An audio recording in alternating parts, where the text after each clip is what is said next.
اللهم صل على سيدنا ومولانا محمد بسم اللہ الرحمن. السلام علیکم ورحمۃ اللہ وبرکاتہ. کیا حال ہے آپ سب کا؟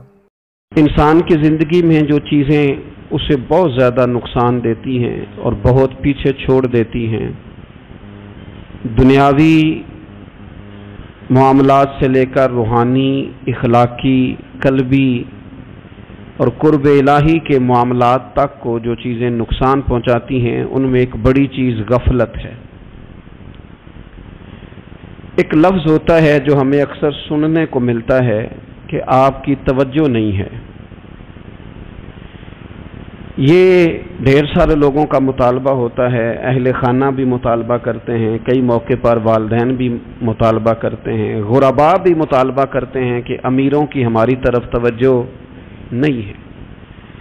اور یہ بڑی لازمی سی بات ہے کہ کسی چیز پر جب توجہ رہتی ہے تو وہ چیز بہتر ہو جاتی ہے، اور جب عدم توجہی کا لوگ مظاہرہ کرتے ہیں تو وہ معاملہ خراب ہو جاتا ہے.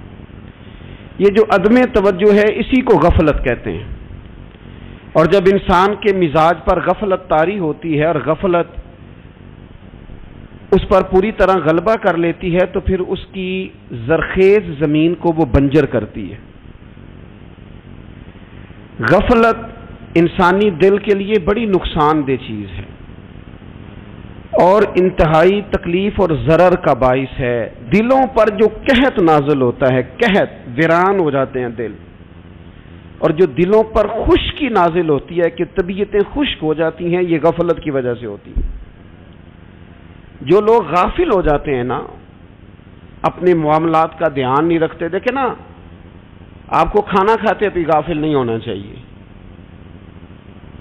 اگر کھانا بھی غیر معتدل کھا لیا جائے تو وہ انسان کی طبیعت کے لیے باعث ضرر بن جاتا ہے، نقصان کا باعث بنتا ہے. بات کرتے ہوئے بھی غافل نہیں ہونا چاہیے. کئی دفعہ جملے ایسے نکل جاتے ہیں جو انسان کے لیے پھر شرمندگی کا باعث بنتے ہیں. انسان کو غافل ہو کر کوئی کام نہیں کرنا چاہیے، غافل ہو کر، مدہوش اور بے ہوش ہو کر نہیں. غفلت دل کو ویران کرتی ہے، طبیعت میں خشکی لاتی ہے.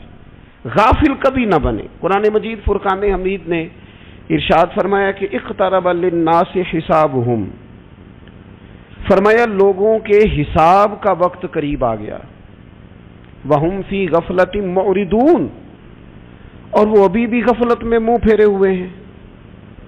ٹائم آ گیا حساب دینے کا، لیکن وہ ابھی بھی غافل ہیں. ہمارے جو زیادہ تر نقصان زندگی میں ہوئے ہیں وہ صرف ہماری غفلت کی وجہ سے ہوئے. ہم نے چیزوں پر توجہ نہیں دی، چیزیں گڑبڑ ہو گئیں. جس آدمی نے پھول لگائے ہوں، پھل لگائے ہوں، کھیتی لگائی ہو، وہ دانہ ڈال کے پانی دے کے فارغ نہیں ہو سکتا، اسے توجہ کرنی پڑتی ہے. اور کسی نے کہا تھا مالی جیندے ہون تو پھر بوٹے سوکھدے نہیں. اگر موجود ہونا ان کو سینچنے والا، رکھوالی کرنے والا، تو پھر ان کی جڑیں کبھی خشک نہیں ہوا کرتی. ہماری جو غفلتیں ہیں یہ بڑی ضرر کا باعث ہیں، نقصان کا باعث. اور مجبوری معاف ہوتی ہے، غفلت معاف نہیں ہوتی. اسکول میں پڑھتے تھے، مدرسے میں پڑھتے تھے، تو ایک مجبوری ہو گئی جی، خدا نہ خواستہ گھر میں کوئی پریشانی ہو گئی تو اساتذہ اس پر سزا نہیں دیتے. کوئی خوشی کا موقع ہے گھر میں، فیملی میں کسی کی شادی ہے، اساتذہ اس پر سزا نہیں دیتے. لیکن اگر کبھی پتہ چلتا تھا نا کہ یہ گھر سے تو آیا تھا لیکن مدرسے نہیں آیا، یہ اسکول نہیں آیا، رستے میں غافل ہو گیا، تو یہ بات خوفناک تھی. یہ قابل سزا جرم تھا کہ تو غافل ہو گیا اپنی پڑھائی سے. تو گھر سے آیا اور یہاں نہیں آیا. غفلت قابل سزا ہوتی ہے، مجبوری کی معافی ہوتی ہے. ہمارا آج کا جو مسئلہ ہے وہ غفلت کا ہے. ڈھیر سارے لوگ ہیں، سمجھدار بھی ہیں، سیانے بھی ہیں، معاملہ فہم بھی ہیں، باشعور بھی ہیں، تعلیم کی ڈگریاں بھی رکھتے ہیں، لیکن اگر ان کی زندگیوں کی تکلیفوں کو دیکھا جائے اور بے آباد روح کو دیکھا جائے اور سجدوں سے ان کی دوری کو دیکھا جائے تو ایک ہی بات سمجھ میں آتی ہے کہ پتہ سارا ہے لیکن لے ڈوبی ہے غفلت، توجہ نہیں کی۔ لائق بچہ بھی نالائق ترین زندگی گزارتا ہے، اس لیے کہ اس کے لائق ہونے کے ساتھ ساتھ اس کا توجہ کرنا بھی تو ضروری ہے نا۔ نرے لائق کا کیا فائدہ اگر وہ محنتی نہیں، اگر وہ توجہ ہی نہیں کرتا، اپنا سبق دھیان سے سنتا پڑھتا ہی نہیں، تو بھی جتنا مرضی لائق ہو پیچھے رہ جائے گا۔ اور کئی نالائق ہوتے ہیں، رٹا لگا کے پاس ہوتے ہیں، پر چلو رٹا تو لگاتے ہیں نا، محنت تو کرتے ہیں نا، جدوجہد تو کرتے ہیں۔ کئی نالائق جدوجہد کے باعث آگے گزر جاتے ہیں، اور کوئی اسی چکر میں رہ جاتے ہیں، میں بڑا لائق ہوں، کل پڑھ لوں گا، پرسوں پڑھ لوں گا، ہفتہ تیاری کر کے پاس ہو جاؤں گا۔ اپنی زندگی سے غفلت کا پردہ اٹھائیں، اور غفلت اس کے لیے فیصلہ کرنے کی ضرورت ہوتی ہے، پلاننگ کرنے کی نہیں، فیصلہ کرنے کی ضرورت ہوتی ہے کہ میں نے اب غفلت کرنی۔ ہم نہ جب بھی کوئی پروگرام بناتے ہیں تو منصوبہ بندی شروع کر دیں، منصوبہ بندی نہ کریں، فیصلہ کریں، کہیں کہ میں نے غافل نہیں ہونا۔ غفلت غرق دنیا کا نام ہے، اپنے آپ کو غفلت سے بچائیں۔ آپ دیکھیں حضرت کعب بن مالک رضی اللہ تعالیٰ عنہ فرماتے ہیں، بخاری میں موجود ہے، فرماتے ہیں کہ جنگ میں پیچھے رہ گیا تھا، میرا خیال تھا کل چلا جاؤں گا، گھوڑے اور سواریاں میرے پاس تیز ہیں، مضبوط ہیں، پرسوں چلا جاؤں گا، تیزی سے بھاگ کے میں پہنچ جاؤں گا، میں قافلے کے ساتھ شامل ہو جاؤں گا، لیکن بس تھوڑی سستی ہو گئی، ذرا غفلت ہو گئی۔ آپ فرماتے ہیں جب سب لوگ چلے گئے حضور علیہ السلام کے ساتھ جہاد میں اور میں پیچھے رہ گیا، تو پھر جب چند دن گزر گئے اور محبوب کے واپس آنے کا ٹائم ہو گیا، تو اب میں غور کرتا سمجھتا تو مجھے مدینے میں یہاں بزدل لوگ نظر آتے، اور کون نظر آتے؟ جو منافق تھے، وہ منافق بزدل دکھائی دیتے، یا مجھے عورتیں اور بچے دکھائی دیتے۔ میں پریشان ہوا، حضور واپس آ گئے، جنہوں نے بہانے کیے تھے نا منافقین نے، یہ مجبوری تھی اس لیے نہیں جہاد پہ گئے، یہ جنہوں نے بہانے کیے تھے انہیں مل گئی معافی، اور میں نے سچ بولا، میں نے کہا یا رسول اللہ میں غافل ہو گیا تھا۔ اب کہتے ہیں میں نے جب کہا نا حضور سستی ہو گئی تھی، ذرا غفلت ہو گئی، تو بندہ محبوب سے غافل ہو جائے، بندہ وہیں سے غافل ہو جائے۔ جو دم غافل سو دم کافر، سانو مرشد اے ہو پڑھایا۔ جب کہا نا حضور وہ غلطی ہو گئی، کوئی مجبوری نہیں تھی، تو فرماتے ہیں باقیوں کو معافی مل گئی، میرے ساتھ حضور ناراض ہو گئے۔ ایک دن نہیں، 2 دن نہیں، 50 دن حضور ناراض رہے۔ مدینے کی گلیوں نے مجھے پہچاننا چھوڑ دیا، در و دیوار سے مجھے یوں لگتا تھا کہ میں پردیسی ہوں۔ فرماتے ہیں میں مسجد میں آتا تھا، میں جب محبوب کو دیکھتا تو حضور رخ انور پھیر لیتے، اور مجھے پتا تھا جب میرا چہرہ ادھر ادھر ہوتا تو پھر کریم رحمت کی نظر فرماتے ہیں 50 دن مسلسل۔ پھر مجھے حکم ہوا کہ بیوی بھی بھیج دو، میکے بچے بھی بھیج دو، ننہال یعنی تنہا رہ جاؤ۔ فرماتے ہیں وہ میں نے قید تنہائی کاٹی، لیکن شکر اللہ کا یہ ہے کہ میں سچا تھا، بس ذرا بھول گیا تھا، بس ذرا غفلت ہو گئی تھی۔ تو فرماتے ہیں پھر اللہ تبارک و تعالی نے میرے اوپر فضل یہ فرمایا کہ میری توبہ کا اعلان رب نے قرآن مجید میں فرمایا۔ تو غافل نہ بنے کبھی بھی، ہمارا نا مسئلہ یہ ہے، اور آپ نے ناراض نہیں ہونا، ڈھیر سارے لوگ غافل ہو جاتے ہیں، مالدار بھی غافل ہیں، صاحبان علم بھی الا ماشاء اللہ بہت ساری جگہوں پہ غافل ہیں۔ جن لوگوں کو 4 لوگ جاننے لگ جاتے ہیں، کوئی مقام حاصل ہو جاتا ہے، وہ بھی بہت ساری جگہوں سے غافل ہو جاتے ہیں الا ماشاء اللہ۔ غفلت بڑی تکلیف والا منظر ہے۔ جو لوگ سمجھتے ہیں نا میں اب گڈ بک میں آ گیا ہوں، اب میں اچھا ہو گیا ہوں، اب میرے لیے خیر کہا جاتا ہے، مجھے اچھائی شاید یہ مستقل میرے ساتھ رہے گی، تعریف ہی ہوگی ہمیشہ، وہ بھی غافل ہو جاتے ہیں۔ اور یہ غفلت ٹھیک نہیں ہوتی۔ وجہ دیکھنی چاہیے کس وجہ سے انسان کو وقار مل رہا، عزت مل رہی۔ اپنی زندگی سے غفلت کو اتار پھینکیں۔ تھوڑی دیر کی تو غفلت ہوتی ہے، لمبی تو نہیں۔ 2 منٹ کے لیے صرف اس نے ڈرائیونگ کرتے ہوئے چہرہ موبائل کی طرف کیا تھا، 2 ہی تو منٹ لگے تھے۔ لمحوں نے خطا کی تھی، صدیوں نے سزا پائی۔ لمحوں نے خطا کی تھی، صدیوں نے سزا پائی. ایک لمحے کے لیے غافل ہوئے تھے اور صدیاں، نسلیں روتی رہ گئیں پیچھے، بچے تڑپتے رہ گئے، اہل خانہ پریشان رہ گئے، ماں باپ ساری زندگی روتے رہے. لیکن یہ 2 منٹ کے لیے یہ غفلت جو ہے یہ بڑی تکلیف والا معاملہ. اپنی زندگی سے غفلت کو اتارنا ہے، غافل نہیں بننا، ہر وقت توجہ اور ساری باتوں پہ توجہ. بعض اوقات لوگ ایک طرف توجہ کر کے ایک طرف سے غافل ہو جاتے ہیں. نہ، توجہ ہمہ پہلو رکھنی ہے. ہمارے ذمے جتنے بھی حقوق ہیں ان سب پر توجہ، ہر چیز کا خیال. ایسا نہ ہو کہ عبادت کرتے رہ جائیں اور حقوق العباد ہم سے چھوٹ جائیں، اور حقوق العباد اتنے زیادہ ادا کریں. صاحب مجھے کہنے لگے ایک دفعہ بڑے وثوق کے ساتھ، کہنے لگے جی معاذ اللہ سما نہیں جی ٹائم ملتا پھر نماز دا کی کریے، روزی کمانا بھی تو عبادت ہے نا. تو میں نے کہا آپ نے عبادت کرنا ایک حصہ قبول کیا ہے، آپ نے کل عبادت نہیں قبول کی. عبادت کل ہے، ہمہ پہلو. ایک حصہ آپ قبول کر کے نکل گئے اور باقی آپ نے چھوڑ دی. تو کسی ایک طرف سے بھی غافل نہیں ہونا. جتنی ذمہ داریاں ہیں، جتنی ڈیوٹیاں ہیں، ان سب کا خیال. اور جو بڑا آدمی ہوتا ہے، بڑا گھر میں بڑا ہو، قبیلے میں بڑا ہو، علاقے میں بڑا ہو، ادارے میں بڑا ہو، کلاس میں بڑا ہو، جو بڑا ہے اس کی تو ساری آنکھیں کھلی ہوئی ہونی چاہیے. ایک ایک پر اس کی نظر ہونی چاہیے کہ میری کہاں ضرورت ہے، کہاں مجھے اشک شوئی کرنی ہے، کس کے ساتھ میں نے کس طرح محبت کا رویہ رکھنا ہے. غافل نہ بنے. اچھا جی اب کیسے پتہ چلے گا کہ ہم غافل ہیں؟ یہ کیسے پتہ چلے گا؟ آپ کسی بندے سے بھی پوچھ لیں حالات کیا ہیں تو کہتا ہے اللہ کا شکر ہے کبھی کسی کا دل نہیں دکھایا، اللہ کا شکر ہے جی زمانہ ہو گیا 5 نمازیں پڑھتا ہوں، اللہ کا شکر ہے جی. کیسے پتہ چلے گا غافل ہیں؟ پہلی علامت ہمارے علماء اور صوفیاء نے غافل بندے کی لکھی ہے. اس آئینے میں میں نے اور آپ نے اپنا آپ دیکھنا ہے. غافل بندے کی پہلی علامت یہ ہوتی ہے کہ وہ دنیاوی کاموں میں چست ہوتا ہے اور اللہ اور اس کے رسول کی فرما برداری میں سست ہوتا ہے.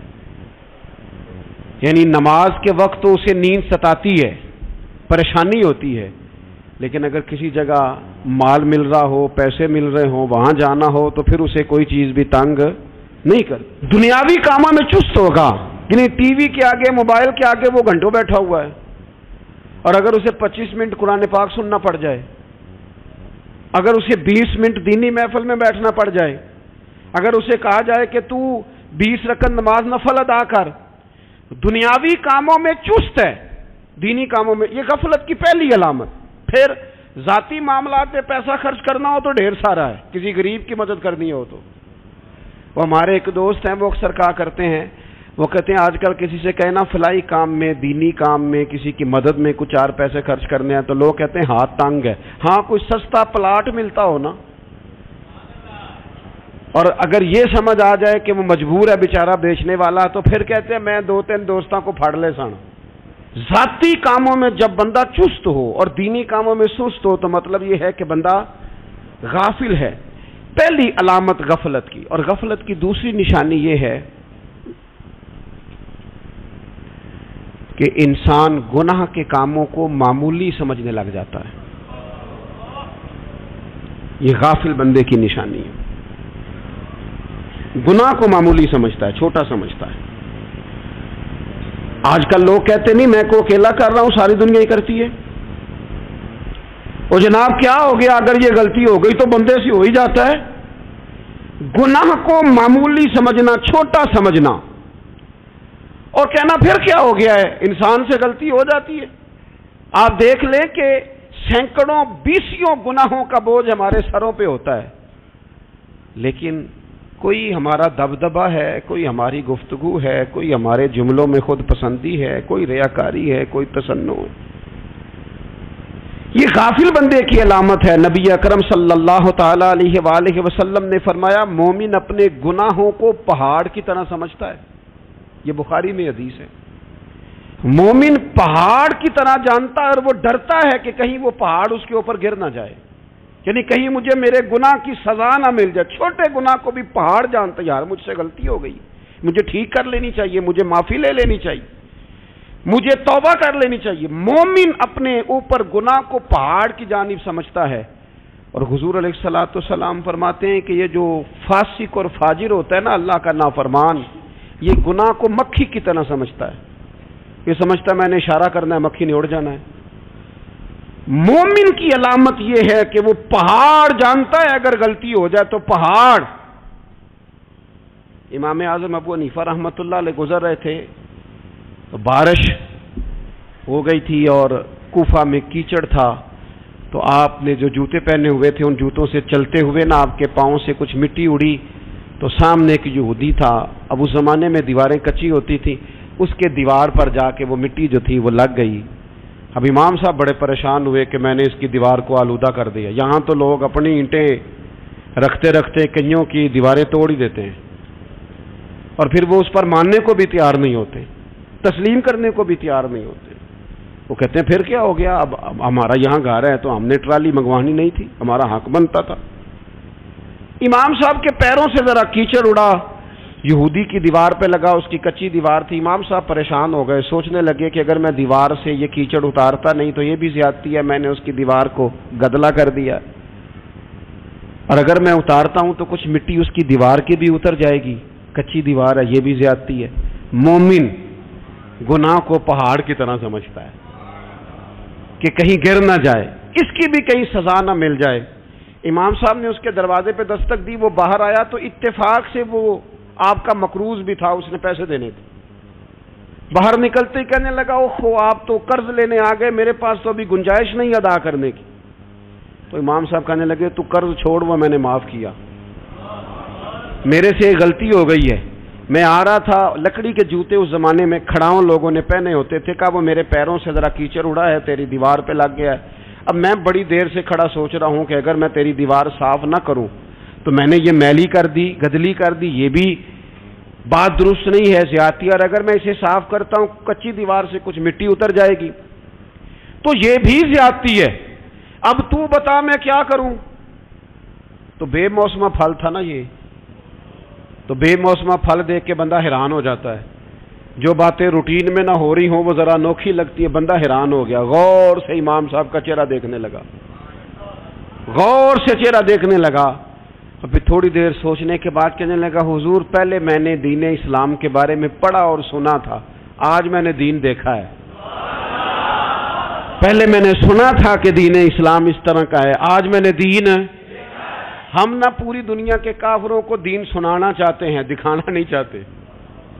ہم نیک نظر آنا چاہتے ہیں، نیک بننا نہیں چاہتے. ہم نیک نظر آنا چاہتے. نتیجہ کیا نکلتا ہے کہ کچھ عرصے کے بعد پتہ چل جاتا ہے بندہ کس لیول کا نیک ہے، کیا معیار ہے اس کی نیکیوں کا. کہنے لگا حضور پہلے میں نے دین سنا تھا، آج دیکھا ہے. آپ وہ مٹی کی دیوار پر جو کیچڑ لگ گیا ہے، دیوار کو بعد میں صاف کیجئے گا، پہلے کلمہ پڑھائیں تاکہ میرے اندر کا کفر صاف ہو جائے، مجھے مسلمان کر دیں. تو غافل آدمی جو ہوتا ہے نا وہ. پھر تیسری بات، جب بندہ بہت زیادہ غافل ہو جاتا ہے پھر اعلانیہ گناہ کرنے لگتا ہے. ایک گناہ پھر اس کا اظہار گناہ. ایک بندہ حدیث پاک میں آتا ہے، ایک بندہ رات کو کوئی غلطی کرتا ہے، اللہ تعالیٰ اس پہ پردہ ڈال دیتا ہے، لیکن وہ سویرے خود لوگوں کو بتاتا پھرتا ہے میں نے یہ کیا، میں نے یہ کیا. جب آپ اظہار گناہ کرتے ہیں نا تو سامنے والا بھی دلیر ہوتا ہے، کہتا ہے اس نے کیا میں کر لوں گا تو پھر کیا ہوا. ہمارے علماء نے لکھا ہے کسی کی نماز قضا ہو جائے تو کسی کو بتائے نہ، قضا پڑھ ڈالے، اس کا جگہ جگہ ذکر نہ کرے. جب آپ کہیں گے نا میری قضا ہو گئی تو آپ کے ساتھ رہنے والا بچہ دوست سمجھے گا یار اس کی قضا ہو گئی ہے تو میری بھی ہو جائے گی تو کیا ہوا. گناہ کرنا بھی گناہ ہے اور گناہ کا اظہار بھی گناہ ہے. نبی اکرم صلی اللہ تعالی علیہ وآلہ وسلم نے ارشاد فرمایا میری ساری امت کو معافی مل جائے گی سوائے ان لوگوں کے جو اعلانیہ گناہ کرتے ہیں. یہ بخاری مسلم دونوں میں حدیث موجود ہے.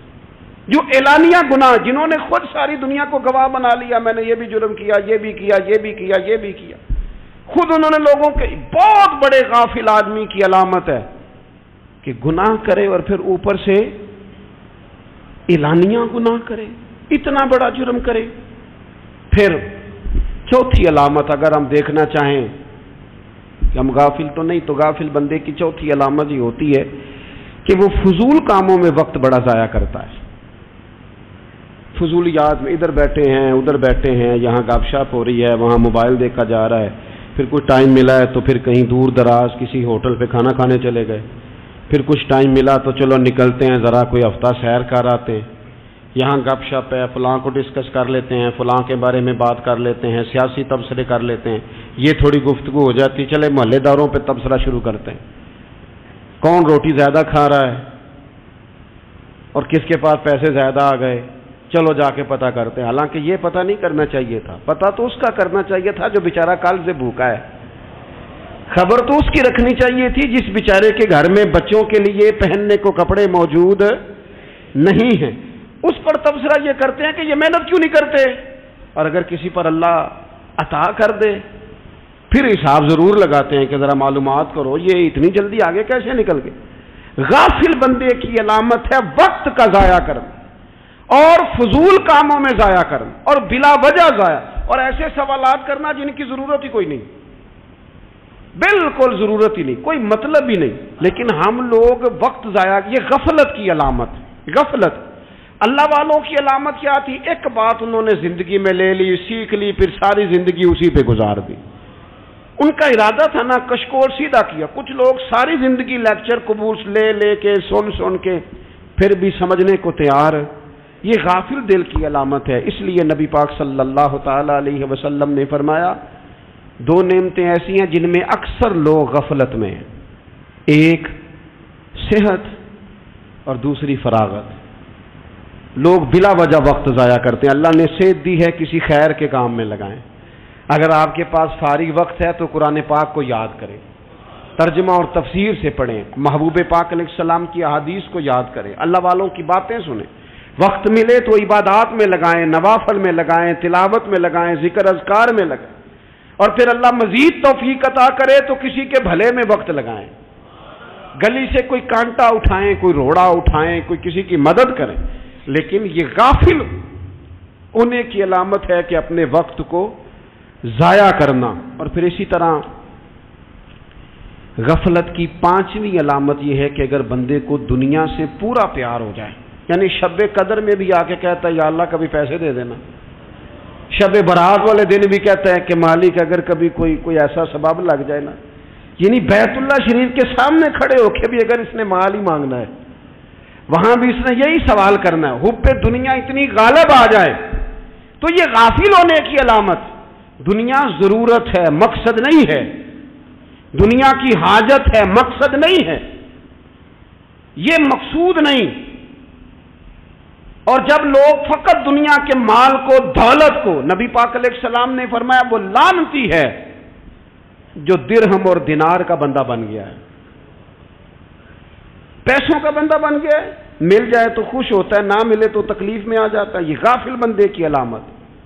مومن تو وہ ہوتا ہے کہ دولت رزق حلال ضرور کماتا ہے تاکہ کسی کے آگے ہاتھ نہ پھیلانا پڑے، کوشش ضرور کرتا ہے، پر دنیا کو جیب میں جگہ دیتا ہے، دل میں نہیں دیتا۔ اس کی جگہ جہاں ہے اسے وہاں رکھتا ہے، اسے دل میں جگہ، دل تو ایک ہے، اس میں رب رسول کو بسائیں گے یا کسی اور کو بسائیں گے؟ تو حب دنیا یہ غافل ہونے کی بہت بڑی علامت ہے۔ پھر اسی طرح جو بندہ رب کریم کو جانتا نہیں نا وہ بھی غافل ہو جاتا ہے۔ ایک تو جو یہ نہیں نہ جانتا کہ رب کریم سزا دے گا، وہ مجھے دیکھ رہا ہے، اسے نہ اونگ آتی ہے نہ نیند آتی ہے، جو اس کی معرفت نہیں رکھتا کہ میرا رب ہر وقت مجھے دیکھ رہا ہے، وہ بھی غافل ہو جاتا ہے۔ جسے پتہ ہونا کہ مجھے دیکھ رہا ہے وہ غافل نہیں ہوتا۔ اور جو یہ سمجھ لیتا ہے نا کہ شاید معاذ اللہ ثم اس یقین کو پکا نہیں کرتا، وہ غافل ہو جاتا ہے۔ اور ایک جو یہ نہیں نہ جانتا کہ رب مہربان کتنا ہے، وہ بھی غافل ہو جاتا ہے۔ مجھے بتائیے سب سے زیادہ تو بندہ اس کے دروازے پہ جاتا ہے نا جو سب سے زیادہ مہربانی کرنے والا ہو، اس دروازے سے بندہ اٹھتا ہی نہیں۔ تو جس کو یہ یقین ہو جائے نا سب سے زیادہ کرم فرمانے والی ذات اللہ رسول کی ہے، وہ کبھی رب رسول سے غافل نہیں ہوتا، وہ کبھی اللہ رسول کا دروازہ چھوڑ کے نہیں جاتا، وہ کبھی کسی اور جگہ جا کے پناہ تلاش نہیں کرتا۔ جسے پتہ چل جائے نا وہ کریم کتنا ہے، مہربان کتنا ہے۔ ملا رومی رحمت اللہ علیہ فرماتے ہیں بہت بڑا مجرم تھا ایک بندہ، بہت بڑا گناہگار تھا، بت کو پوجتا تھا، تھک گیا ساری رات بت کے سامنے کھڑا تھا، معاذ اللہ یا صنم یا صنم یا صنم کہتے، تھک گیا، نیند آ گئی، اونگ آ گئی۔ جب پوری طرح نیند آ گئی اور دماغ پہ نیند قبضہ کرنے لگی تو اس کے منہ سے نکل گیا، صنم صنم کہہ رہا تھا نا، نکل گیا یا صمد، او بے نیاز مالک۔ رب کریم نے فرشتوں سے فرمایا دوڑ کے جاؤ، جو کہتا ہے اسے دے دو۔ فرشتے کہنے لگے مالک وہ تو بت کو پکار رہا تھا، اس نے تو غلطی سے نام لیا ہے۔ فرمایا مجھے نہیں پتا، لیکن دیکھو نا اس نے مجھے پکارا تو ہے نا، کتنی دیر سے جھوٹے کو پکار رہا تھا، اس کا معاملہ حل نہیں ہوا، اب اگر سچے کو پکارنے پہ بھی حل نہ ہوا تو فرق کیا رہ جائے گا؟ دے دو جو مانگتا ہے، دے دو۔ میرے دوست گھر پتہ چل جائے وہ کریم کتنا ہے، وہ مہربان کتنا ہے۔ میرے رسول پاک علیہ الصلوۃ والسلام نے تو فرمایا تیری آنکھ سے اگر اس کے خوف سے اتنا آنسو بھی نکل گیا جتنا مچھر کا پر ہوتا ہے، تو جس طرح بھینس کے تھنوں سے نکلا ہوا دودھ واپس تھنوں میں نہیں نہ جاتا، جو اتنا بھی روئے نہ روئے اللہ کے خوف سے، وہ بندہ دوزخ میں نہیں جائے گا۔ تھوڑی دیر کے لیے ڈر جائے اپنے رب سے، آئے تو صحیح۔ عدم معرفت غفلت پیدا کرتی ہے، تو آ تو صحیح، وہ تو کریم ہی بڑا ہے، وہ تو مہربان ہی بڑا ہے۔ حضرت زنیرہ رضی اللہ تعالی عنہ حضور کی صحابیاں ہیں، ایام جو مکے کے تھے مسلمانوں پر بڑی آزمائش کے تھے، انہیں بڑا مارا کفار نے، اتنا مارا کہ ان کی بینائی چلی گئی، نظر آنا بند ہو گیا۔ کافروں کی عورتوں نے تانا دیا کہ تو نے ہمارے بت چھوڑے ہیں نا، تو دیکھنا تیری بینائی چلی گئی۔ تو جناب زنیرہ اللہ پہ بھروسہ، توکل، معرفت الہی کا جذبہ، اٹھ کے کھڑی ہو کہنے لگی چپ کرو، تمہارے جھوٹے بت کیا کر سکتے ہیں، میرا رب چاہے تو صبح جب میں اٹھوں تو میری آنکھیں روشن ہو، اگر کریم کرم کر دے۔ لوگ کہتے ہیں واقعی ایسا ہوا، جب وہ سویرے اٹھی تو اللہ نے ان کی روشنی واپس کر دی۔ تجھے پتہ چل جانا وہ مہربان کتنا ہے۔ وہ ایک بزرگ تھے تو ان سے کسی نے کہہ دیا کہ اگر آپ کا حساب آپ کے ماں باپ کے ذمہ ہو جائے تو پھر کیسا، پوچھنے کے لیے قیامت میں اگر ماں باپ حساب لیں تو پھر کیسا۔ تو بڑے سیانے لوگ تھے جو دل والے تھے، کہنے لگے نہیں، رب کریم ہی ٹھیک ہے، اس لیے کہ وہ ماں باپ سے کہیں بڑھ کر پیار کرنے والا ہے۔ اگر یہ معرفت مل جائے وہ کریم کتنا ہے۔ اور جب بندہ پوری طرح اس کی بارگاہ میں آ کے تڑپ جاتا ہے نا، مولا میں جاؤں کدھر، تیرا دروازہ چھوڑ کے جاؤں کدھر۔ اقبال کہتے ہیں وہ ایک سجدہ جسے تو گراں سمجھتا ہے، 1000 سجدوں سے دیتا ہے آدمی کو نجات۔ تجھے جگہ جگہ جھکنا نہیں پڑے گا اگر تو صحیح معنوں میں اپنے رب کی بارگاہ میں جھک جائے۔ تو میرے عزیز کوشش کریں کہ اس کی معرفت، اس کا کرم، اس کی عطا اور اللہ تبارک و تعالیٰ کے حاضر و ناظر ہونے پر عین الیقین، حق الیقین حاصل کریں۔ اور پھر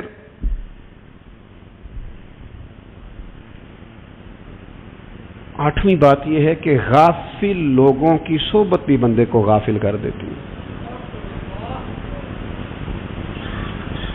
غافلوں کی صحبت میں نہ بیٹھے،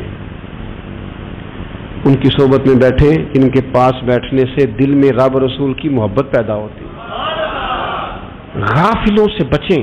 چنگیاں دے لڑ لگی ساں تے چولی چ پھل پئے، تے جدوں میں پیڑیاں دے سنگ رل گئی تے میرے اگلے بھی ڈل گئے۔ برے آدمی کی صحبت بندے کو غافل کر دیتی۔ غافلوں کی صحبت میں کبھی نہ بیٹھے، کبھی نہیں۔ غافل آدمی آپ کو غافل کر دے گا۔ میرے نبی پاک علیہ الصلوۃ والسلام نے فرمایا انسان اپنے دوست کے مذہب پر ہوتا ہے۔ یہ بہت بڑے لفظ ہیں۔ فرمایا المرء علی دین خلیلہ، انسان اپنے دوست کے مذہب پر ہوتا ہے۔ تو دیکھ تو نے دوست کس کو بنایا ہے۔ جو تیرے دوست کا مذہب ہوگا وہی تیرا ہو جائے گا. ہم نے دوست بنایا نا غوث پاک جیلانی کو, ہم نے یاری لگائی ہے نا داتا علی اجمیری سے, ہماری نسبت ہے نا معین الدین اجمیری سے, ہمارا تعلق ہے نا بہاؤالدین زکریا ملتانی سے, ہمارا رشتہ ہے نا حضرت مجدد الفسانی سے, ہم ماننے والے ہیں نا اعلیٰ حضرت بریلوی کے, ہمارا تعلق ہے کبھی جماعت علی سے کبھی مہر علی سے, ہمارا ان سے تعلق ہے تو صبح شام ہماری زبان پہ رہتا ہے بالغ العلا بکمالہ کشفت الدجی بجمالہ حسنت جمیع خصالہ صلو علیہ وآلہ. ان سے تعلق جڑا ہے نا تو کئی دفعہ تنہائیاں تڑپا دیتی ہیں اور تڑپ کے کہتے ہیں آج سکھ متران دی ودھیری ہے, آج سکھ متران دی. سکھ کہتے ہیں اڈیق کو, متر کہتے ہیں محبوب کو. اج سکھ متران دی بدھیری ہے, اے کیوں دلڑی اداس گھنیری ہے, لوں لوں وچ شوق چنگیری ہے, اج نینا لائیاں کیوں جھڑیاں. سبحان اللہ سبحان اللہ سبحان اللہ. پہلے کہتے ہیں سکھ متران دی بدھیری ہے یعنی اداس ہوں, پھر حضور کے جلووں پہ نظر کرتے ہیں, کہتے ہیں سبحان اللہ سبحان اللہ. ماں اجمل کا, ماں احسانہ کا, ماں اکمل کا, اور پھر فوراً کہنے لگے او کتھے مہر علی, او کتھے مہر علی, کتھے مہر علی, تے کتھے تیری سنا. اب دیکھو مشتاق اکھیں کتھے جاڑیاں بلغ العلا بے کمال کشفت الدجی بے. اور میرے اعلیٰ حضرت کہنے لگے سرور کہوں کہ مالک و مولا کہوں, باغ خلیل کا گلے زیبا کہوں تجھے, تیرے تو وصف عیب تناہی سے ہیں بری, حیران ہوں میرے شاہ میں کیا کیا کہوں تجھے. غافل آدمی کی علامت ہے برے لوگوں کی صحبت میں. خبردار ان کے پاس نہ بیٹھنا جن کے پاس بیٹھنے سے تمہارے دلوں میں اولیاء اللہ اللہ کے بندوں کی عداوت پیدا ہو. خبردار خبردار ان کے پاس نہ بیٹھنا جن کے پاس بیٹھنے سے تمہارے دلوں میں حضور کی اولاد پاک کے بارے میں شک پیدا ہو. خبردار اس شخص کے پاس نہ بیٹھنا جو امام حسین ابن علی کے بارے میں کوئی کمزور بات کرتا ہو, بچنا. خبردار اس سے بچنا جو حضور کے صحابہ کے بارے میں بات کرے, بچنا بچنا اس سے. جو سیدنا ابو بکر صدیق کے بارے میں کوئی, دیکھو کیا مقدر ہے صدیق و فاروق کے, جن کے گھر ہی رحمتوں کے خزینے میں. بھلا کیا کہا نبی پاک, حضور نے فرمایا میرے اوپر جس نے نیکی کی تھی بدلہ دے دیا ہے. یہ جو میرے ابو بکر صدیق ہے نا, ان کو میں اللہ کی بارگاہ میں لے جاؤں گا, کہوں گا مالک تو ہی بدلہ عطا فرما. ایک ہاتھ میں جناب صدیق کا ہاتھ پکڑا, ایک میں حضرت عمر کا ہاتھ پکڑا, اور حضور مسجد نبوی سے باہر آ رہے ہیں. دیکھنے والے کی زبان سے بے ساختہ سبحان اللہ نکل گیا. کیا شان ہے, کیا مقدر ہے. تو حضور علیہ السلام رک گئے اور روک کے فرمایا تو حیران ہو رہا ہے نا, تو حیران ہو رہا ہے نا کہ میں نے ایک ہاتھ میں ابو بکر کو پکڑا ہے, ایک میں عمر کو پکڑا ہے. فرمایا قیامت میں جب میری قبر کھلے گی تو میں اسی طرح قبر سے نکلوں گا, اس طرح میدان محشر میں میں آؤں گا. خبردار حضور کے وفاداروں کے وفادار رہنا, ان کے وفادار رہنا, ان کے وفادار رہنا. بڑا عجیب دور آیا ہے. ہم نے یہ دور دیکھا ہے کہ لوگ حضور کے صحابہ کے بارے میں بھی بات کریں گے. اب نبی پاک کی اولاد پاک کے بارے کو بھی ڈسکس کیا جائے گا. اپنا منہ تو دیکھ, اپنی حیثیت دیکھ, اور پھر وہ بندے دیکھ جن کو اللہ نے چن کے اپنے محبوب کی غلامی کے لیے حضور کے قریب بٹھایا ہے. تو بچنا ایسے لوگوں سے, پرہیز کرنا. خبردار عقیدہ ستھرا رکھنا, عقیدہ ستھرا رکھنا, صاف رہنا, پاکیزہ رہنا, غافلوں کی صحبت سے بچنا. بڑا ڈرتے ہیں اللہ سے, دعائیں مانگتے ہیں یا اللہ نسلوں میں بھی وہی بندے پیدا فرما جو عقیدے پکے رکھنے والے ہیں. وہ بندے پیدا فرما ہماری نسلوں میں. ایک وہ بندہ بھی غافل ہو جاتا ہے جو امیدیں لمبی لگا لیتا ہے، جن کے منصوبوں میں دولت بھی ہوتی ہے، گھر بھی ہوتا ہے، اولاد کا بڑا ہونا بھی ہوتا ہے، پوتے پوتیاں نواسے نواسیاں دیکھنا بھی ہوتا ہے، یہاں بھی گھر وہاں بھی گھر، یہ سیر، یہ سارا کچھ ہوتا ہے، لیکن رب کی بارگاہ میں پیش ہونا جن کے پیش نظر نہیں ہوتا. لمبی امیدیں. حضرت مولا علی شیر خدا فرمایا کرتے تھے میں تم پر دو باتوں کا خوف کھاتا ہوں، جو ڈر آتا ہے، ایک یہ کہ تم خواہش کی پیروی کرو گے، جو نفس کی خواہش ہوگی اس کے پیچھے لگ جاؤ گے، اور ایک تم لمبی لمبی امیدیں باندھو گے، اتنے سال جینا ہے، اتنے 100 سال جینا، یہ کرنا ہے وہ کرنا ہے. منصوبہ بندی کریں مستقبل کے لیے، وہ بری نہیں، لیکن تیاری رکھیں، تیاری رکھیں. اس بات کا بھی خیال رکھیں کہ اللہ کی بارگاہ میں حاضر ہونا. یہ غفلت کی چیزیں ہیں جو بندے کو غافل کر دیتی ہیں. جو لوگ اللہ کا ذکر نہیں کرتے وہ بھی غافل ہو جاتے ہیں، اور جو فضول باتیں زیادہ کرتے ہیں نا، ہنستے زیادہ ہیں. فَلْيَضْحَكُوا قَلِيلًا وَلْيَبْكُوا كَثِيرًا. قرآن کہتا ہے زیادہ رویا کرو، کم ہنسا کرو. نبی پاک علیہ الصلوۃ والسلام سے پوچھا تھا حضرت عقبہ بن عامر نے کہ یا رسول اللہ نجات کس چیز میں ہے؟ تو نبی پاک علیہ الصلوۃ والسلام نے فرمایا ایک تو اپنی زبان قابو میں رکھو، دوسرا فرمایا اپنے گھر میں ٹھہرے رہو، تمہارا گھر تمہارے لیے کافی ہو، فضول نہ نکلو گھر سے، اور تیسرا فرمایا اپنی خطاؤں پہ رویا کرو. کثرت کلام اور فضول کلام اور بلا وجہ یہ بندے کو غافل کرتا ہے، دل کو سخت کرتا ہے. یہ چند چیزیں ہیں جو انسان کو غفلت میں ڈالتی. اپنے آپ کو ان چیزوں سے بچائیں اور غفلت کو توڑیں. آپ کے ذمے، میرے ذمے جو حقوق العباد ہیں ان کا پتہ کریں، جو اللہ رسول کے حقوق ہیں ان کی خبر دیکھیں. ہماری جو ذمہ داریاں ہیں ہم کس طرح انجام دے رہے ہیں اس پر توجہ کریں. اپنے معاملات کو ٹھیک کریں. ہم انسان ہیں، کوتاہیاں تو رہ جائیں گی، لیکن جب کوشش کریں گے تو پھر رب تعالیٰ مدد بھی فرمائے گا. ایک بات اور کرنی ہے، ایک تو میں نے عرض کیا غفلت کو توڑنا، ایک دوسری بات قرآن مجید کا ایک سبق اور.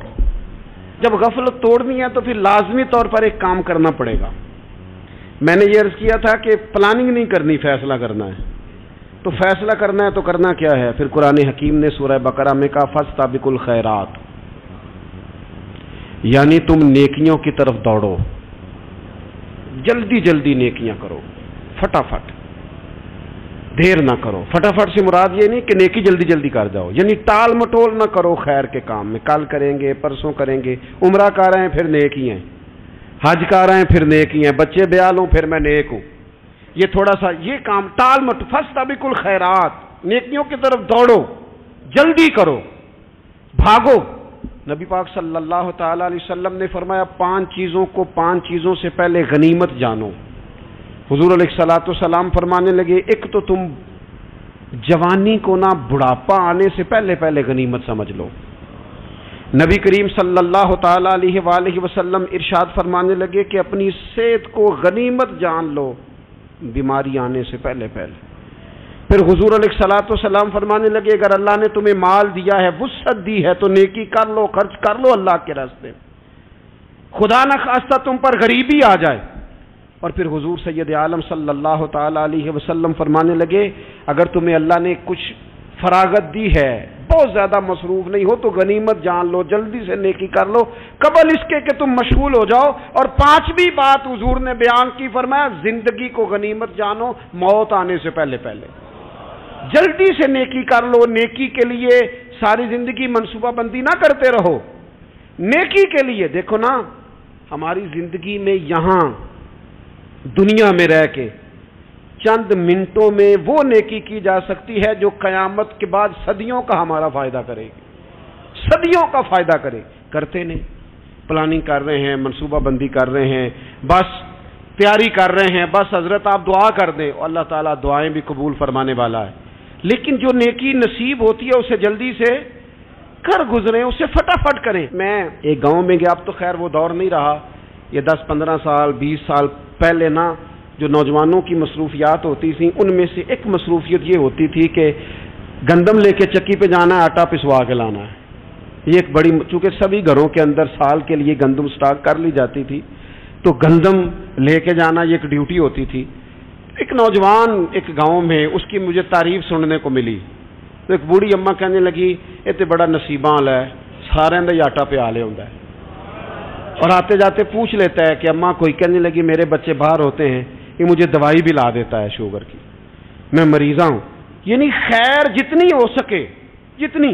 میرے ایک سنگی ہیں تو سڑک پہ کوئی بندہ کھڑا ہوتا ہے نا, اللہ تعالیٰ انہیں سلامت رکھے, بندہ کھڑا ہوتا ہے تو کہتے ہیں میں اس سے پوچھ لیتا ہوں بابا جی کدھر جانا ہے, فلانی جگہ جانا ہے, تو کہتے ہیں میں موٹر سائیکل پہ بٹھا لیتا ہوں. بندہ دیکھ کے مجھے سمجھ آ جاتی ہے ضرورت مند ہے, کوئی چور نہیں کوئی ڈاکو نہیں, ضرورت مند ہے. میں اس سے منزل تک نیکی جتنی میسر آئے, جس حد تک میسر آئے. کیا کہا ہمارے نبی پاک علیہ السلام نے؟ حضور نے ہم سے فرمایا کچھ نہ ہو سکے تو بات ہی مسکرا کے کر لینا, اس پر ہی اللہ صدقے کا ثواب عطا کرنا. فاستبقوا الخیرات, جلدی سے نیکی کر لو. اپنے نامہ اعمال میں روز نیکیاں جمع کرو, کوئی نہ کوئی خیر کا کام روز کرو اور جلدی سے کرو. صحیح مسلم میں حدیث ہے, نبی پاک صلی اللہ تعالی علیہ وسلم فرمانے لگے جلدی جلدی نیکی کے کام کر لو ان فتنوں سے پہلے جو اندھیری رات کے حصوں کی طرح فتنے ہوں گے. فرمایا اس وقت حال یہ ہوگا کہ آدمی صبح مومن ہوگا شام کو کافر ہو جائے گا, شام کو مومن ہوگا تو صبح کافر ہو جائے گا. اور فرمایا لوگ دنیا کے بدلے اپنا دین تک بیچ ڈالیں گے. معاذ اللہ جھوٹی قسمیں نہیں کھائی جاتی, جھوٹا قرآن مجید نہیں لوگ اٹھا لیتے. لوگ دنیا کے لیے دین بیچ ڈالیں گے. اس سے پہلے جب فتنے اتنے زیادہ ہو جائیں, اس سے پہلے نیکی کر لو, کوئی خیر کا کام کر لو, جلدی سے کچھ ایسا کر لو. حضرت عقبہ بن حارث رضی اللہ تعالیٰ عنہ فرماتے ہیں یہ دیکھیں ہمارے نبی پاک علیہ السلام کی سیرت کیا ہے, حضور کا اسوہ کیا ہے, نبی پاک علیہ السلام ہماری تربیت کس طرح کرتے. حضرت عقبہ بن حارث رضی اللہ تعالیٰ عنہ کہتے ہیں ہم نے نبی پاک علیہ السلام کے ساتھ عصر کی نماز پڑھی, یہ صحیح بخاری میں موجود ہے. فرماتے حضور سلام پھیرتے ہی فوراً اٹھ کے گھر تشریف لے گئے. یہ ہمارے لیے انوکھی بات تھی, غیر متوقع تھی, پہلے کبھی ایسا ہوا نہیں. سلام پھیرا نماز کا, حضور جلدی سے تشریف لے گئے. اب ہم حیران تھے اور حیرت انگیز طور پر حیران تھے کہ کریم اتنی جلدی تشریف لے گئے. تھوڑی دیر ہوئی حضور واپس آ گئے. تو محبوب پاک علیہ السلام فرمانے لگے گھر میں ایک چھوٹی سی ڈلی, ایک چھوٹا سا ٹکڑا سونے کا پڑا تھا, مال آیا تھا سارا صدقہ کر دیا, وہ تھوڑا سا پڑا تھا, اچانک مجھے یاد آیا وہ تو پڑا رہ گیا. تو حضور فرمانے لگے میں نے کہا کہیں ایسا نہ ہو جائے کہ ساری رات گزر جائے اور میرے گھر میں پڑا ہی رہ جائے, میں جلدی سے جا کے اسے خیرات کر دوں. میں نے خیرات کیا پھر میں واپس آ گیا ہوں. جلدی سے نیکی, جلدی سے نیکی کر لی جائے. ہم بڑا انتظار کر رہے ہیں, بڑا لمبا ہمارا پروگرام ہے, ہمارے پاس ٹائم ہی بڑا ہے. کسی نے کان میں کہہ دیا ہے تیرے پاس بڑا وقت ہے, ابھی تو بڑی عمر پڑی ہے, ابھی تو جناب اور میرے بھائی یہ لوگوں کے کہنے کی باتیں ہیں. پھر پتہ ہی نہیں چلتا حالات کس طرح کے ہو جاتے ہیں اور کیا معاملات انسان کے ساتھ درپیش ہوتے ہیں. جتنی خیر میسر آئے, جتنا بھلا میسر آئے, جتنی انسان کو توفیق ملے. میں نے بزرگوں کو دیکھا, اپنے اصحاب کو, پہلے وہ خدام سے کہتے کہ میں سونے لگا ہوں اور پابند کرتے لوگوں کو کہ فلاں وقت, بزرگوں کو میں نے دیکھا اپنے, وہ پابند کرتے لوگوں کو کہ فلاں وقت میں موجود ہوں گا آنا, خود پابند فرماتے. اور پھر جب بیدار ہوتے تو سب سے پہلے خدام کو بلا کے پوچھتے کوئی مہمان تو نہیں آیا. جناب آپ نے خود ہی تو پابند فرمایا فلاں دن آنا. کہنے لگے چل یار اگر کوئی آیا تو مجھے ملا لو, میری ملاقات کرا لو. کیوں؟ اس لیے کہ دور سے آیا ہے, مجھ سے ملنے آیا ہے, کوئی خیر کی بات سیکھنے آیا. چلو میرے نامہ اعمال میں کو نیکی جائے گی, کچھ نہ کچھ خیر جمع کر لی جائے, کچھ نہ کچھ ڈیوٹی کر لی جائے, کچھ کام کریں اور جلدی سے کریں. حضرت جابر ابن عبداللہ انصاری رضی اللہ تعالیٰ عنہ بیان کرتے ہیں, یہ بھی بخاری میں موجود ہے. کہتے ہیں ایک صحابی نبی پاک علیہ السلام کی بارگاہ میں حاضر ہوئے غزوہ احد کے موقع پر, اور حال ان کا یہ تھا کہ وہ کھجور کھا رہے تھے اور کھجور انہوں نے منہ میں رکھی ہوئی تھی. حضور کی بارگاہ میں حاضر ہوئے اور عرض کرنے لگے یا رسول اللہ صلی اللہ تعالی علیہ وسلم اگر میں شہید کر دیا جاؤں تو کہاں جاؤں گا؟ حضور فرمانے لگے جنت میں. تو کہتے ہیں انہوں نے جو کھجور منہ کے اندر تھی نا وہ انہوں نے نگلی نہیں، اندر نہیں لے گئے، اس کو باہر نکالا اور دوڑ کے آگے بڑھے اور جنگ کرنی شروع کر دی اور لڑتے لڑتے شہید ہو گئے۔ کیا سبق دیا انہوں نے؟ سبق یہ دیا کہ نیکی کرنے میں اتنی دیر بھی نہیں کرنی جتنی کھجور کھانے میں دیر لگتی ہے۔ جلدی سے نیکی کرنی ہے، فٹافٹ نیکی کرنی، اس کے اندر ٹال مٹول نہیں کرنا۔ اسی وقت انہوں نے کھجور باہر نکال دی، دوڑ کے انہوں نے حضرت انس بن نضر رضی اللہ تعالیٰ عنہ، حضرت انس بن مالک رضی اللہ تعالیٰ عنہ کے چچا ہیں، میدان احد میں نا احد پہاڑ کے قریب کھڑے تھے، لوگوں سے کہہ رہے تھے جلدی جلدی ادھر آؤ، وہ جنت جو انسان کو انتقال کے بعد نصیب ہوگی اور قیامت کے بعد نصیب ہوگی، فرماتے تھے مجھے تو ابھی احد پہاڑ کے اندر سے جنت کی خوشبو آ بھی رہی ہے، لہذا جلدی سے آؤ، ادھر دوڑو، جہاد کرو، آؤ کفار سے لڑیں۔ تو نیکی میں دیر نہیں کرنی، جو نیکی میسر آتی ہے، جس کو میسر، ماں باپ میسر ہیں تو خدمت کر لیں، اہل خانہ ہیں تو حسن سلوک کر لیں، اللہ نے اولاد دی ہے تو اچھی تربیت کر لیں، دوست ہیں تو خیر خواہی کر لیں، اگر آپ کو اللہ رمضان عطا کرتا ہے تو زیادہ سے زیادہ اس کی عبادت کر لیں، اگر نظر ٹھیک ہے تو تلاوت زیادہ سے زیادہ کر لیں، زبان چلتی ہے تو رج رج کے مدینے والے محبوب پہ درود و سلام پڑھ لیں، اللہ تعالیٰ کا ذکر کر لیں، جلدی سے خیر جمع کریں، اپنے وقت کو ضائع نہ کریں۔ یہ آج کا سبق ہے۔ ایک تو ہم نے فیصلہ کرنا ہے کہ بس غفلت نہیں، اب غفلت، اب انشاءاللہ اللہ اللہ کرنی ہے، اب کوئی خیر کا کام کرنا ہے۔ میرے حضرت کا ایک جملہ کبھی نہیں بھولنا، فرمایا کرتے تھے زمین کے اوپر کام، نیچے جا کے آرام، یہ چھوڑ دیں اتنے گھنٹے سونا ہے تو یہ کرنا ہے تو میری نیند میں دخل کوئی نہ ڈالے، پھر سوتے ہی رہ جائیں گے، سوتے ہی رہ جائیں۔ زمین کے اوپر کام اور نیچے جا کے جاگنا ہے، جاگ لے افلاک کے سائے تلے، پھر حشر تک سوتا رہے گا خاک کے سائے تلے۔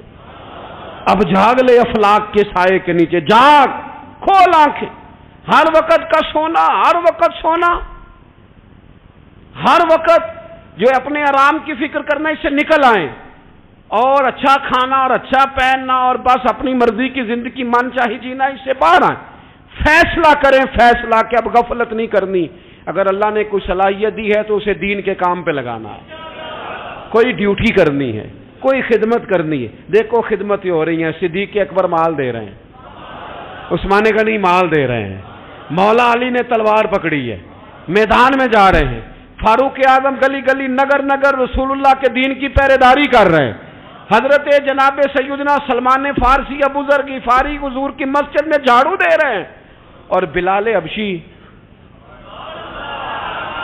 وہ نبی پاک کی مسجد میں اذان پڑھتے پڑھتے رب نے اتنا عروج فرمایا کہ کعبے کی چھت پہ کھڑے ہو کے بھی اذان پڑھنی شروع، انہوں نے اذان دے دی۔ تو کوئی کام کرنا ہے، غفلت کو توڑنا ہے اور نیکی کرنی ہے، ذرا جلدی جلدی خیر کا کام کرنا ہے، نہیں ایسے نہیں، فٹافٹ۔ کیسے جی؟ فٹافٹ، تو فٹافٹ کام کریں خیر کا، جلدی جلدی۔ تو یہ خیر کا کام فٹافٹ، جلدی جلدی اور بڑی جلدی اور دوڑ دھوپ کے، اور جب آپ کرتے جائیں گے نا تو پھر اللہ تعالیٰ مواقع بناتا جائے گا۔ آپ سے میری اپیل ہے، بالخصوص میرے ساتھ جو وابستہ سنگی ہیں، جو پیار کرنے والے ہیں، دو باتیں آج آپ نے لے کے جانی ہیں گھر، یہی لنگر ہے، یہی آپ کے لیے دعا ہے، یہی ہمارے بزرگوں کا فیض ہے، یہی نصیحت ہے کہ آپ نے دو باتیں لے کے جانی ہیں۔ غفلت توڑ دینی ہے، فیصلہ کرنا ہے کہ آج کے بعد غافل نہیں ہونا، اور دوسری یہ بات لے کے جانی ہے کہ نیکی جلدی جلدی، فٹافٹ فیصلہ، فٹافٹ نیکی، ایک کر کے پھر انشاءاللہ دوسری کر کے پھر انشاءاللہ تیسری کر کے پھر انشاءاللہ چوتھی، یہ شروع کرنی ہے، اور آپ دیکھیں گے اللہ تعالیٰ مہربانی فرمائے گا، مدد کرے گا۔